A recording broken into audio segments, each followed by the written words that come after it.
پھر اگر دہر میں آ جائے کوئی محرم راز، درد جو دل میں جگائے وہ نوا دے اس کو، پاک و تابندہ جو کر دیتا ہے قوموں کا ضمیر، نئے نوازی کا وہ انداز سکھا دے اس کو۔ نارسا نالہ و فریاد ہے میری تقدیر، میرا سرمایہ دل مضطرب و درد آگیں، خاک مرقد پہ میری لالہ تنہا خوشتر، جس کی فطرت ہے خاموشی و نوائے خونین۔ اگر وہ پوشیدہ باتوں کو جاننے والا آ جائے تو اسے دل کو پگھلانے والا نغمہ عطا کر اللہ تعالیٰ۔ کوئی کلیم یا کوئی بانسری بجانے والا صاحب حکمت، یعنی مولانا روم کی طرف اشارہ ہے، امتوں کے ضمیر کو پاک کرتا ہے۔ میرا سرمایہ میرا درد آشنا دل ہے،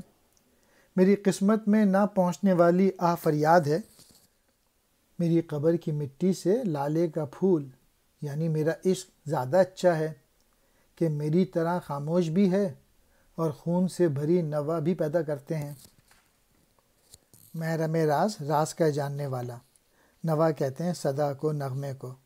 گداز کہتے ہیں پگھلانے والا، نئے نواز بانسری بجانے والا،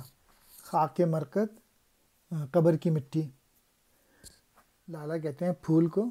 خوشتر کہتے ہیں بہتر، نوائے خونین، لالہ سرخ رنگ کا ہوتا ہے اس لیے خونین نوا کہا گیا ہے۔